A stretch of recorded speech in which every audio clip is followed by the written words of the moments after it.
Hello everyone, welcome to this channel. आप सभी को गाइज स्वतंत्र दिवस की बहुत बहुत शुभकामनाएं। आज का जो सेशन है ना गाइज, वो अभी 7 तारीख, 13 तारीख और 14 तारीख तीनों डेज आरआरबी क्लर्क के सारे एग्ज़ाम, सारी शिफ्ट हो चुकी है। और नेक्स्ट अब आरआरबी पीओ का जिसका एग्ज़ाम है वो लोग तो अभी कम्प्लीटली फोकस्ड रहकर आरआरबी पीओ की ही तैयारी करें, उसी के मॉक दें। अभी कोई ज़्यादा टाइम है नहीं हमारे पास, ड्यूरेशन बहुत शॉर्ट है, 7 से 8 दिन है, तो वो लोग अभी इसी की तैयारी करें। पर जो लोगों ने पीओ का फॉर्म नहीं भरा है वो लोग अभी से मेंस की तैयारी स्टार्ट कर दें आरआरबी क्लर्क की। भले उनके अटैम्प्ट कितने भी हो, ज़्यादा हो कम हो, जितने भी अटैम्प्ट हो, अभी से मेंस की तैयारी शुरू कर दें जब तक रिजल्ट नहीं आता। क्योंकि गाइस जब तक रिजल्ट डिक्लेयर नहीं होता ना, तब तक हम कोई भी प्रिडिक्शन नहीं लगा सकते कि कट ऑफ का किस कैटेगरी की क्या जाएगी, किस स्टेट की क्या जाएगी, लेवल ऑफ डिफ़िकल्टी क्या है एग्ज़ाम का।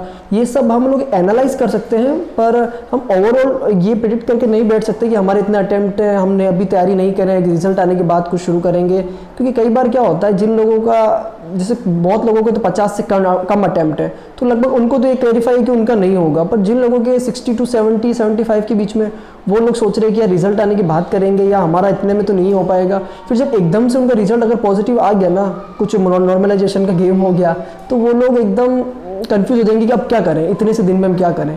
मेंस की तैयारी करने में देखो गाइस, कोई लॉस तो अपना है नहीं। आज हम मेंस की तैयारी करेंगे तो हो सकता है आप 10 पेपर करो, 15 पेपर करो, 12 पेपर करो, जितने भी आप पेपर करोगे मेंस के, वो आगे चल के आपके और भी एग्जाम्स में आपको बहुत हेल्प करेंगे। इवन जो प्री होते हैं ना हमारे आईबीपीएस पीओ, एसबीआई पीओ, इनमें भी आपकी जो मेंस के पेपर जो प्रैक्टिस करोगे, जो परफॉर्मेंस आपकी होगी, कॉन्फिडेंस आपको आएगा, मैथ रीजनिंग से आप इतना टाइम दोगे, और फिर जब वहाँ जाओगे तो आपको कॉन्फिडेंस अपने आप आएगा कि यार मैंने मेंस की मैथ्स की मेंस के मैथ्स की मॉक्स की प्रैक्टिस की है, वहाँ मेरे क्वेश्चन गलत नहीं हो रहे और मेरे को सीखने को मिला है और मेरे कॉन्सेप्ट्स अच्छे हुए हैं। तो गाइज जिनका अभी से आप बिना टाइम वेस्ट किए मेंस की तैयारी शुरू कर दें। फर्स्ट ऑफ ऑल मेरी आपको पर्सनल एडवाइस ये है, जो 1-2 बार मैंने गलती की वो आप लोग ना करें, ये चीज़ आप अभी से शुरू कर दें। आपको कॉन्फिडेंस है या नहीं है वो रिजल्ट आने के बाद डिसाइड करना, अभी आप बस मेंस की तैयारी शुरू करें और अपना 100% दें। दूसरा गाइज जिनका अभी आरआरबी पीओ है वो भी अभी 2 से 3 मॉक पर डे लगाना शुरू कर दें। लगा रहे हैं तो एक मॉक बढ़ा दें और अल्टरनेट करें, कभी मैथ्स को पूरा करें, कभी रीजनिंग को पूरा करें, कभी जो इजी क्वेश्चन है तो अपने आप मतलब वेरिएशंस करें मॉक्स देने में भी। और 3-4 साइट के, मैं हमेशा बोलता हूँ आपको गाइस, 3-4 साइट्स के मॉक आप लीजिए। अगर जो लोग इतने फाइनेंशियल एबल नहीं है, वो अपने दोस्तों से, या जो हम लोग हमारा ग्रुप्स होता है टेलीग्राम पे, उन लोगों से आप कीजिए कि एक दूसरे से आप कोऑर्डिनेशन कीजिए। क्योंकि गाइस एक तरह के मॉक आप करेंगे ना, आपका माइंड वही स्टक हो जाएगा। अलग अलग मॉक करो ताकि आपको हर तरह के क्वेश्चंस को आपको सीखने को मिले, आपको पता चले कि ये भी एक तरीका है, ये भी इस तरह के भी क्वेश्चंस आ सकते हैं।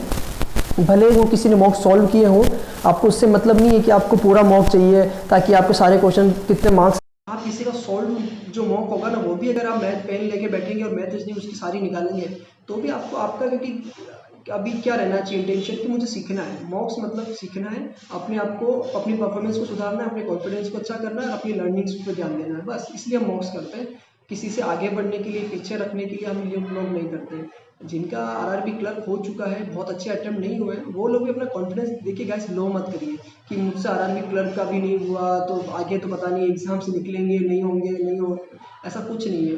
मैं लगातार 3 साल से आरआरबी क्लर्क दे रहा हूँ, एक भी साल मेरा क्लियर नहीं हुआ है। 2 साल तो मैं फेल हुआ हूँ, इस साल का मुझे पता नहीं। लास्ट ईयर भी मैंने 42 मिनट्स में सारे क्वेश्चंस कर लिए थे।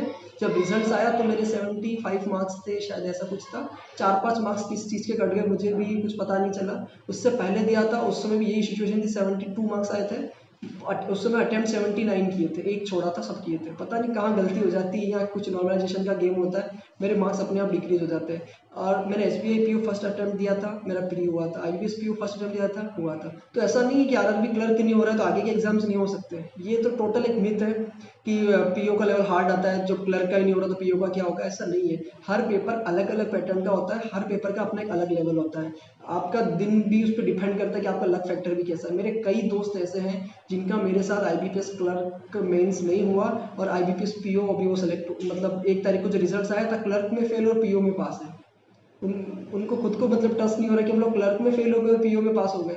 तो ऐसा नहीं होता है। हर एक मॉक अपने आपका माइंड के ऊपर डिपेंड करता है, आपकी जो इंटेलिजेंस है उसके ऊपर डिपेंड करता है कि आप उस मॉक को कैसे सॉल्व करते हो सकता है कि पीओ का मॉक आया हो, आपसे वो मॉक अच्छा हो गया हो, या जो पेपर आया हो पीओ का वो आपसे अच्छा हो गया हो, आपका सिलेक्शन हो गया। क्लर्क का कोई पजल में आप फंस गए हो या कोई डीआई में फंस गए हो, आपका उस दिन परफॉर्मेंस अच्छी नहीं रही और आप क्लर्क में फेल हो गए, तो आपको अपने आप को अंडर एस्टिमेट नहीं करना है, आपको अपने आप को एक अंडर वैल्यूड नहीं करना है। पहले इससे बहुत सारे अजम्पशंस नहीं बनाने और डिस्कस कम करिए, जितना हो सके ना एजुकेट उन लोगों से डिस्कस करिए जो आपको मॉरल सपोर्ट दे, कॉन्फिडेंस दे। मैं इसीलिए अपना चैनल मैंने इस्टेब्लिश किया, और मेरा आप लोगों से बात करने का भी यही इंटेंशन रहता है कि यार मैं ना ज़्यादा कुछ अगर किसी की हेल्प नहीं कर पा रहा हूँ तो कम से कम उन लोगों को एक गाइडेंस, एक राइट एडवाइस, एक मॉरल सपोर्ट तो मैं दे ही सकता हूँ। और मेरा जो बाकी चैनल्स वालों से भी मैं उनकी वीडियोस भी देखता हूँ, मैं उनको फॉलो करता हूँ, सीखता हूँ उनसे भी, बहुत मेरे से अच्छे अच्छे हैं, तो मेरी भी वहाँ से नॉलेज बढ़ती है। तो आप सब यही देखिए कि आपके साथ वालों से आप सीखिए, नॉलेज लीजिए, और एक दूसरे को कंपेयर, कभी किसी से खुद को कंपेयर मत कीजिए। अपना सबका अलग अलग माइंड सेट होता है, सबका एक पेपर करने का तरीका अलग होता है, सबका समझने की ताकत अलग होती है। तो हम अपने आप को किसी और से कंपेयर कभी ना करें। आपको जितना आपको आ रहा है उतना कीजिए, और सीखने का हमेशा ट्राई कीजिए। ये नहीं आ रहा है तो उससे सीखना है, वैसे सीखना है, ऐसे सीखना है, हमेशा लर्निंग चालू रखिए। ये आपके एग्जाम्स में तो काम आएगा, as a human being, as a person भी आपको बहुत अच्छा लगेगा। मेरा ये रहता है, जो भी कोई कस्टमर भी आता है, कोई भी इंसान मुझसे मिलता है ना, मैं ये देखता हूँ कि वो ऑब्जर्व करता हूँ कि इसमें क्या प्लस पॉइंट्स है, वो मैं सीखने की कोशिश करता हूँ कि ये बात करने में अच्छा है, इसका कॉन्फिडेंस अच्छा है, ये टॉकेटिव पर्सन है, इसका बिहेव कैसा है। बहुत सारी चीज़ें सीखने को मिलती है हर एक इंसान से। आप एज ए एस्पिरेंट भी ये चीज़ रखिए कि मुझे, हाँ, ऐसा नहीं है कि आप किसी एक फैकल्टी को फॉलो कर रहे हैं और आप उसी फैकल्टी से टच है कि नहीं मैं तो इसी से पढ़ूंगा, सबसे ज़्यादा सिलेक्शन इसी इसी से दिए, दूसरे से पढ़ लूंगा तो पाप हो जाएगा, या हम लोग इन्हीं के भक्त हैं, किसी और की तरफ नहीं शिफ्ट होंगे। ऐसा नहीं है। एज ए एस्पिरेंट हमें क्या होना चाहिए, सीखना है। अगर इन सर ने डीआई अच्छी कराई है वहाँ से सीखिए, किसी की केसलेट अच्छी है वहाँ से सीखिए, किसी का एक सेशन पजल्स का अच्छा है वहाँ से सीखिए। आप अपना पूरा फोकस, ध्यान जो है ना, सीखने पर रखिए।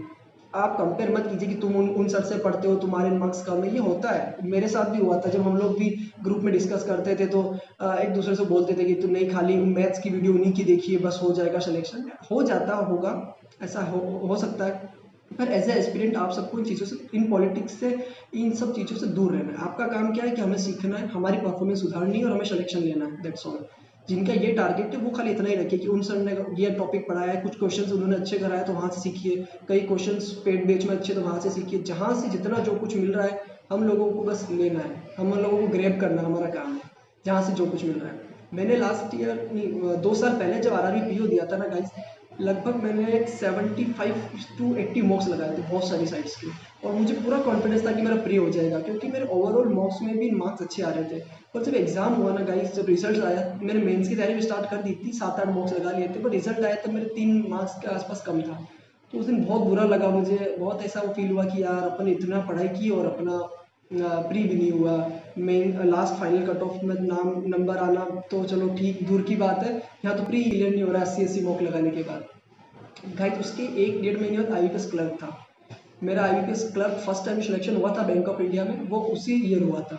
तो फिर मुझे बाद में फील हुआ था कि यार जो मैंने मॉक्स उस समय लगाए चलो 70-80, और जो मेरी मैथ रीजनिंग अच्छी हो गई थी, बहुत क्वेश्चन मैंने प्रैक्टिस कर लिए थे, वो चीज़ मेरे को वहाँ काम आई। तो ऐसा ज़रूरी नहीं जिन लोगों का भी, जो लोग आरआरबी क्लर्क में से तैयारी कर रहे हैं, हो सकता है बहुत से स्टूडेंट उनमें से हो जिनका प्री ना क्लियर हो, तो अपने आप को एक डिप्रेशन वाली सिचुएशन में नहीं लाना है। अपने आप कम से कम खुद अपना साथ दीजिए, क्योंकि एज ए एस्पिरेंट हम लोगों के दिमाग में बहुत कुछ चल रहा होता है कि हम लोगों को एक एस्पिरेंट की क्या मेंटल कंडीशन होती है, वो मैंने 1.5 साल लगभग मैंने वो जो जर्नी है वो पास की, तो मुझे पता है कि यार हर सिचुएशन में कैसा होता है। जब रिजल्ट आके फेल होता है तब हम किसी से पास वाले से बात करते हैं जो पास हुआ होता है, तो मतलब एक क्या हमारी फीलिंग्स होती है। तो बस मैं वही चाहता हूँ कि गाइस आप में वो मोटिवेशन में थोड़ा डाल सकूँ कि नहीं यार, अगर एक एग्जाम नहीं हो रहा, 2 एग्जाम खराब हो रहे, बहुत मौके हैं अभी अपने पास। SBI PO, SBI clerk, IBPS PO, IBPS clerk, RRB PO, 5 मौके तो ये है। उसके बाद अगर एलआईसी या कोई और एग्जाम भी आता है, हम अपनी परफॉर्मेंस पे ध्यान रखें। ठीक है, किसी दिन नहीं होता है, अच्छा अटेम्प्ट नहीं हुआ तो नहीं हुआ,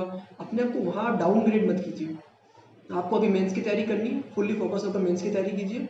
कुछ मत डिस्कस कीजिए कि मेरा वो पेपर में वो क्वेश्चन गलत हो गया, वो पजल का सीक्वेंस क्या था। ये बहुत लोग मुझे कमेंट कर रहे हैं, और बहुत लोग ग्रुप में भी डिस्कस करते हैं कि उसका क्वेश्चन उसका आंसर तुम्हें याद है क्या, उस पजल का क्या बन रहा था सीक्वेंस, ये सब चीज़ें हो चुकी हैं गाइस, बी मैच्योर। ये चीज़ें जो आप कुछ बदल नहीं सकते हो उसके बारे में आप टाइम खराब कर रहे हो। आपको पता है मैंने पेपर दे दिया है, रिजल्ट आना होगा वो आ जाएगा, फिर आप डिस्कस कर रहे हो कि क्या इस बार कट ऑफ कम जाएगी। ये आईबीपीएस का काम है, उन्हीं को करने दीजिए। आपका काम नहीं है कि किस स्टेट की किस कैटेगरी कट ऑफ बैठ के डिस्कस करना है 1 घंटे तक। आप 1 घंटा उससे अच्छा आप एक मॉक लगा लीजिए 45 मिनट का आरआरबी का। हो सकता है उसमें से 5-6 क्वेश्चन आपके लिए नए हों और आपको नए कॉन्सेप्ट सिखा दें। जो आपको पता है जो रिजल्ट्स आना होगा ना तो मैं चेंज कर सकता हूँ, ना कोई फैकल्टी चेंज कर सकती, ना आप लोग चेंज कर सकते हो। जो आना है आएगा, जो कट ऑफ ऊपर नीचे जानी है वो होगी। आप हर कोई भी सिचुएशन हो ना, आप ये देखिए कि हम क्या कर सकते हैं एज ए एस्पिरेंट, नहीं एज ए ह्यूमन बीइंग भी। कोई भी सिचुएशन हो आपकी पर्सनल प्रोफेशनल, आप ये देखिए कि हम लोग क्या कर सकते हैं, हम कितना कुछ कर सकते हैं। जो चीज़ हमारे हाथ में, हमें बस वही करनी है। आपके हाथ में भी स्टडी करना है कि आप मेंस की तैयारी करते हैं, बस अभी वो कीजिए। जिनका आरआरबी पीओ का है, जिन्होंने फॉर्म नहीं भरा है वो तो अभी मेंस की तैयारी कंटिन्यू कीजिए। जिन्होंने आरआरबी पीओ का फॉर्म भरा है वो लोग अभी 5-7 दिन तो आरआरबी पीओ का ही फोकस होकर तैयारी कीजिए। देन हम लोग बाद में स्ट्रेटेजी लेके आएंगे कि मेंस के लिए मैंने कैसे तैयारी की थी, और जो मेरे साथ वाले हैं जिन लोगों ने 5-5 6 बैंक के एग्जाम्स क्लियर किए उनसे भी गाइडेंस लेंगे। उनको भी मैं मेरा चल रहा है उनको इन्वाइट करने का कि सर आप लोग आइए और थोड़ा सा गाइडेंस कीजिए कि आपने इतने सारे एग्जाम्स निकाले, आपकी क्या स्ट्रेटेजी थी, आप कितना किस सेक्शन को कितना टाइम देते थे। तो जितना मुझे आता है मैं आपको सिखाऊंगा, जितना मुझे नहीं आता तो मैं किसी और से भी आपको गाइडेंस दिलवाऊंगा। मेरा चैनल बनाने का मोटिव ये है कि मॉरल सपोर्ट आपको इतना डाल दूं कि आपको बस एग्जाम में जाओ ना तो बहुत एक फ्रेश माइंड से जाओ, बहुत रिलैक्स होके जाओ, और एक्सपेक्टेशन बहुत कम रखो। एज ए मैं ह्यूमन बीइंग, मैं किसी भी पर्सन से और किसी भी चीज़ से मैं एक्सपेक्टेशन रखता ही नहीं हूँ। क्योंकि जहाँ आप एक्सपेक्टेशन रखोगे ना वहीं आपका दिल टूटेगा, वहीं आपका जो भी आप एक्सपेक्टेशन रखोगे ना, एक बार उम्मीद टूटी ना फिर आप खड़े होना बहुत मुश्किल हो जाता है, ये अपने आप को वापस में वो एनर्जी डालना बहुत मुश्किल हो जाता है। आप ये मत सोचिए कि ये एग्ज़ाम मैंने बहुत अच्छा दिया इसी से मुझे उम्मीदें हैं, बस ये रिजल्ट अच्छा आएगा तो ही सब कुछ है। रिजल्ट्स या तो दो ही चीज़ें होती है, पॉजिटिव और नेगेटिव। नेगेटिव के लिए हमेशा तैयार हो। जो आदमी खाली है उसको वो सिर्फ पा ही सकता है, कुछ खो नहीं सकता। अभी आपके पास कोई जॉब तो है नहीं, तो आपको ये है कि बस अपना अटेम्प्ट दो, फेल ही तो करेगा। वैसे भी जॉब नहीं है, क्या कर लेगा फेल करके, बस बेइज्जती कर देगा, थैंक यू फॉर अपीयरिंग। इससे ज़्यादा तो कुछ कर नहीं सकता। और अगर बाय द वे कॉन्ग्रेचुलेशन आ गया तो हमारी लाइफ सेट है। दोनों हाथ में आप पॉजिटिव रहिए, दोनों सिचुएशन में आप अपने आप को मैनेज करना सिखाइए। फेलियर में भी और आप अगर सक्सेसफुल हो जाए तो भी।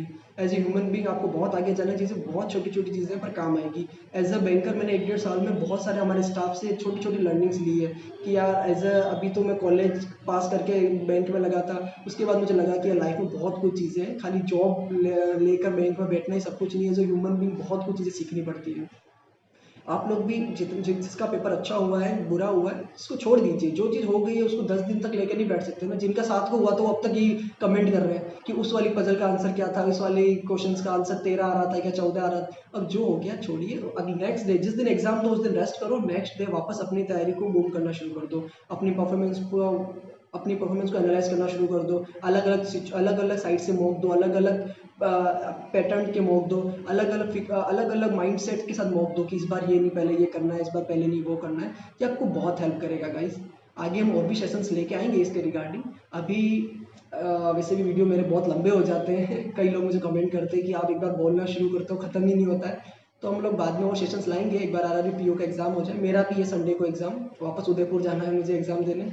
और फिर हम लोग डिस्कस करेंगे कि हम लोग मेंस की तैयारी को कैसा अच्छी करें। पर जिन लोगों ने आरआरबी पीओ का नहीं भरा है वो आज से ही अभी से ही मेंस की तैयारी कर दें स्टार्ट। और एक चीज़ बोलना चाहूँगा गाइस, जैसे मेंस के मॉक कर रहे हैं ना तो बाकी सब्जेक्ट्स को थोड़ा कम टाइम दीजिए, मैथ रीजनिंग को थोड़ा ज़्यादा दीजिए कंपेटिवली। क्योंकि क्या होता है बाकी चीज़ें कंप्यूटर हो सकता है मॉक में ईजी आ रही हो, जीके थोड़ा ईजी आ रहा हो, या हिंदी इंग्लिश जो आप चूज़ कर रहे हो ईजी आ रही हो, आपको लगेगा कि यार मेरे बहुत अच्छे अटेम्प्ट हो रहे हैं मैं पास हो जाऊंगा।